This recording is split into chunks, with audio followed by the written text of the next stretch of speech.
Happy New Year， 新年快樂啊！2022年，今次咧就係2022年第一段影片啦。咁其實咧呢段影片咧係喺我12月底嘅時候，其實我做咗一次直播嘅。咁裡面咧嘅內容咧，其實係講呢個整呢個新年嘅目標啦，同埋點樣真係達成到。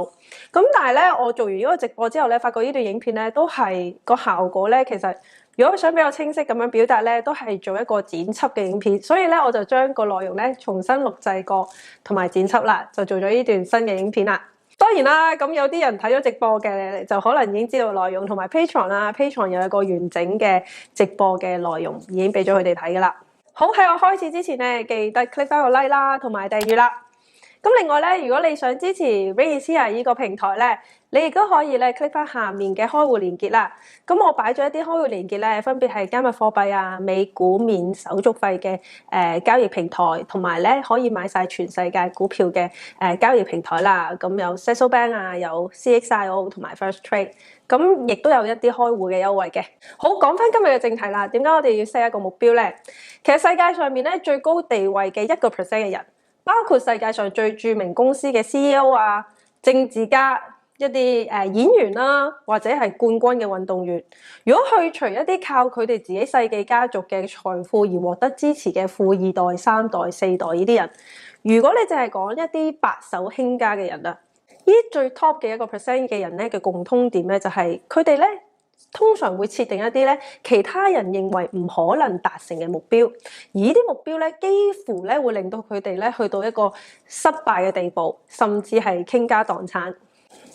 而呢啲人咧總係對自己咧好高要求嘅，每次達成目標之後咧，佢亦都會建立另一個目標，所以可以話係長期咁樣挑戰自己。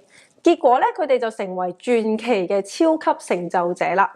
當然啦，我自己咧就唔係世界上最高地位嘅1% 嘅人，所以咧我就唔可以代表佢哋去分享佢哋成為 top 1% 嘅心路歷程啊，佢哋嘅成功嘅故事。但係我自己就相信，就算我哋唔係呢啲超級嘅成就者，第一步我哋可以做到咧，就係模仿同埋學習佢哋嘅優點。而我認識或者我見到成功嘅人士咧，好多人咧其實都係喺度模仿緊最 top 嘅1%，佢哋喺度做緊啲乜嘢。咁我喺度咧都想 clarify 一下，對我嚟講純粹係我個人自己嘅睇法啦。我自己就唔會將一個成功人士嘅條件咧定性為佢揾到幾多錢，或者佢嘅權力有幾大，就唔係等於你有錢同埋有權力咧就等於一個成功嘅人士。成功咧係一個好主觀嘅概念啦，所以咧其實每一個人對佢嘅睇法可能都會有啲啲嘅唔同。咁只不過對我嚟講咧，如果一個人可以能夠對大數量嘅人群咧產生咗正面嘅影響咧，對我嚟講呢一個人咧就係一個成功啦。所以其實成功咧都意味住係達成到目標啦，完成到任務啦，用其他嘅方式完成佢哋想做嘅事情，而呢啲事情咧係對人類群體咧有幫助嘅。咁當然啦，亦都有其他人會將成功定性為財富、權力嘅，咁或者係呢啲人得到幾多嘅物質。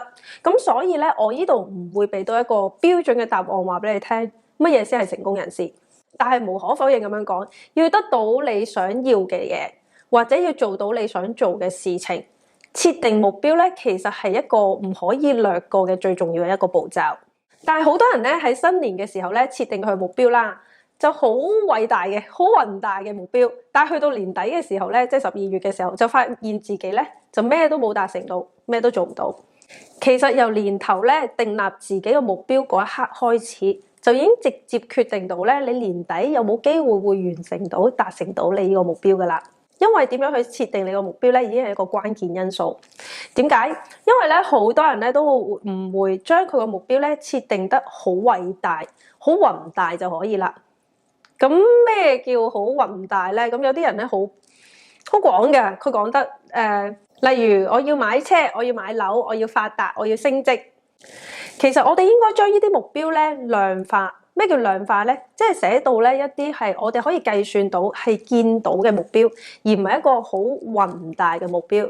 例如，如果你想去買車嘅話咧，可以將佢寫成我要儲到20萬，咁就可以去買新車啦。咁例如你要買樓嘅話，你可以寫成我要儲到80萬去應付呢個首期去買樓。咁如果你要升職，你都可以同你個老闆訂立一個條件啦。譬如你可以幫公司簽成30個新嘅客戶翻嚟，咁或者攞到一個銷售合約高達200萬以上嘅，咁你就可以升職啦。其實設定一個可以量度嘅目標咧係非常之重要。如果你設定一個目標咧係太廣嘅，就係頭先我講嗰啲發達啊、升職，因為咧你自己都唔可以計算到幾時先可以完成到呢個目標，所以咧量化嘅目標咧亦都可以幫助你咧下一個 step 2啦。咁點解咧設定一個量化嘅目標咧係咁重要咧？因為咧你要將佢量化到咧，你先可以將佢劃分到唔同嘅時間點，你要做啲乜嘢？咁大家咧應該都會見過呢一個圖噶啦喺度。咁其實咧呢一個係一個好 basic 啊，好基礎嘅目標設定同埋計劃表啦。咁應該好多人都見過嘅。咁你個目標係乜嘢咧？例如你想買新車，咁點樣達成咧？要儲到20萬，而你個 plan 就係咧每個月要儲到16000蚊，每個月咧又要減少出去餐廳食嘢2次。咁另外咧，你亦都要開源啦，又要賺取一啲外快。例如咧，你要買一啲收到股息嘅股票作為被動收入，因為你要學識買股票啦，咁所以咧你又 break down 到每日你要研究下邊一隻收息股係比較好啦，要多啲睇啲財經新聞啦。咁其實咧講到呢度咧，大家都唔難理解你要做啲乜嘢，但係呢度咧，我想加入咧一個好多人都忘記咗或者忽略咗嘅最重要嘅元素。喺設定目標嘅時候咧，我哋需要知道 why。咁我以前咧亦都有做過唔同嘅影片介紹過 Start with Why 嘅。其實點解why 咧係一個最重要嘅目標元素咧？因為冇 why 嘅話咧，你就唔知你真正需要嘅係乜嘢目標。why 可以幫你揾翻人生嘅方向， why 亦都可以幫你確定到對你嚟講最重要嘅嘢，而 why 亦都可以幫你保持動力，幫你咧去承擔翻責任。咁點解你要買新車咧 ？why？ 咁點解你要買新屋咧 ？why？ 其實係嘅，揾出一個人生意義咧，仲要係實踐到咧，係一啲都唔容易嘅事。所以我冇講過咧，訂立目標咧係一個容易做到嘅嘢。咁好多人，包括好耐以前嘅我，我都係一個冇目標咁樣過日子嘅人，即是所謂嘅過得一日得一日。咁所以如果你係真係冇目標嘅話咧，亦都唔使太擔心。我呢度俾一個數你，有研究報告咧就指出，只係有3% 嘅人咧係長期不斷咁樣訂立唔同嘅目標，而當中咧只係得1% 嘅人咧係可以成功達成佢每一次為自己定下嘅目標。咁呢一個咧就可以回應到我喺呢段影片最開頭講嘅時候最 top 嘅全世界1% 嘅人。所以咧呢個數字係吻合嘅。全球最成功嘅1% 嘅人，同呢個1% 嘅人可以達成佢哋嘅長期目標咧，呢兩個數字係一個等號。所以世界上面咧，大部分嘅人，即係97% 以上嘅人咧，其實佢哋都係冇長期不斷咁樣咧，訂立一個又一個嘅目標咧，俾自己去達成。所以咧，你都唔使擔心，你只不過係咧大部分人裡面咧嘅其中一個。但係亦都可以話俾我哋聽，點解全世界最傳奇嘅成功人士咧，只有1%。其實咧，每一個人喺唔同嘅生命階段裏面咧，佢有唔同嘅需要嘅。咁目標咧，可能係會落喺唔同嘅範疇裏面。咁唔同嘅年紀，可能面對唔同嘅問題啦。咁可能有啲人係面對緊財務、工作、生意上面嘅問題，亦都可能係面對緊伴侶、朋友、家庭上面嘅關係嘅問題，亦都可能有自己嘅健康嘅問題啦。咁當你咧睇到自己好多地方需要改善，又健康又財務又家人嘅關係啊，咁你當然都會喺度諗啊，我想全部咧都改善，我想咧將我嘅時間咧分配30% 喺財務，30% 咧係關係，30% 咧喺我嘅健康上面，咁我咪就可以將佢哋咧解決晒啦。因為咧我有咁多嘅地方咧都唔完美，咁多嘅地方咧我都需要改善。但係如果你真係咁樣諗嘅話咧，我可以好肯定話俾你聽，你將會咧係到去12月底咧咩都做唔到 ，achieve 唔到你嘅目標嘅其中一個人。如果你想每一件事都做到好 perfect 嘅話咧，我可以話俾你聽係冇可能。其中一本咧，我最中意嘅書咧，Gary Keller，咁佢嘅名著啦，《The One Thing》咧，咁喺裏面咧，佢就問咗一個問題：如果你可以做一件事，係乜嘢事呢？而呢一件事咧係可以通過你完成咗、達成咗之後咧，其他嘅問題都變得咧更容易解決，或者咧呢啲問題唔再係變成問題啦。呢度嘅秘訣即係話咧，你只係需要選取一個目標，一樣嘢去專注，而當你達成呢個目標之後咧，其他嘅問題咧都會隨之而改善或者係消失。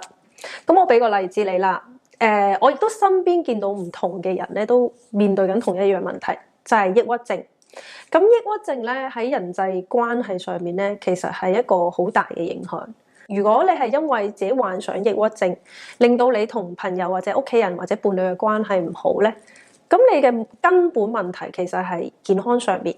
所以咧，你必須係專注調理你自己嘅精神健康，去積極治療，去點樣解決呢個抑鬱症嘅問題，而唔係去買一份禮物，買一扎花，去氹翻你太太、女朋友，去換取一個短暫嘅關係上嘅改善。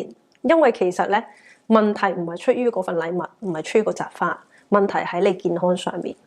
另一個例子，譬如你成日同你太太、老婆因為錢去嗌交嘅，咁其實你個問題根本問題就喺財務上面嘅問題，所以你應該要先解決金錢嘅問題、理財上面嘅問題。咁我就唔係話你唔使理你太太，唔使理你女朋友，你就做一樣嘢，就係搞掂自己健康或者搞掂錢咪得咯。其實咧，你係應該需要用呢一個80-20嘅法則呢度。用你自己大部分嘅精力同埋時間，即係80% 去處理你嘅對 one thing，而你就去用20% 嘅時間精力咧去維持其他嘅目標啦。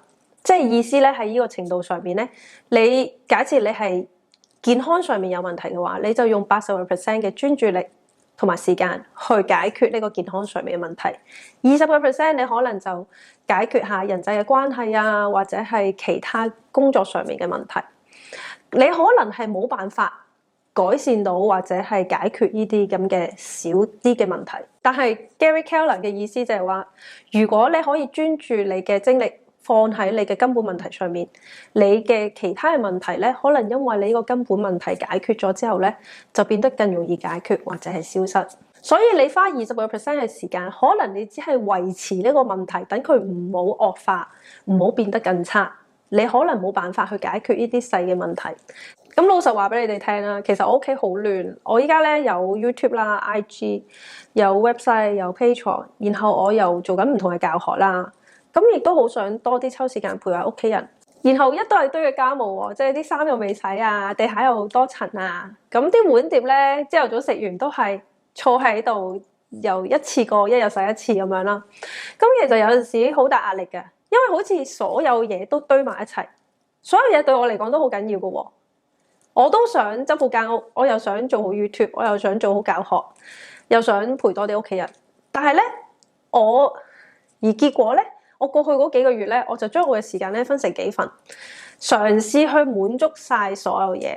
但係咧，最終我發覺我自己咧想做嘅嘢都係未做，或者我想做嘅嘢仍然係做唔好。其實我哋真係唔可以 multitasking。如果你諗住你自己可以 multitasking 咧，其實係唔得。其實人咧係冇可能唔專注咁樣咧，將各樣嘅事情咧可以完成到或者做得好。分身不暇，最終咧只係會造成 burnout， 或者咧係降低你整體嘅生產力。最後咧每一件事都做唔好，事情冇解決到，仲可能惡化添。所以咧，今年2022年咧，我俾自己嘅目標咧，就係將我80% 咧嘅時間同埋精力咧，專注喺我認為最重要嘅事情上邊。希望咧，從而就可以提高翻咧 Ring is Here 整個平台嘅質素。喺度咧，我都好多謝你哋過去1年咧對 Ring 啦同埋 Ring is Here 整個平台嘅支持啦。咁喺1年咧，我都學到好多唔同嘅嘢。咁亦都係俾自己另外一個目標啦，都係每日繼續學習同埋每日繼續進步。咁我希望咧喺2022年咧，大家咧都可以身體健康，因為最緊要嘅。因為咧冇健康咧，你就咩都做唔到噶啦。另外咧，都希望大家有一個更加精彩，比2021年咧更精彩嘅2022。好，今日咧我就分享到呢度啦。如果你中意呢段片咧，記得 click 翻個 like 啦、留言、share 同埋訂閱。下次再見，拜拜。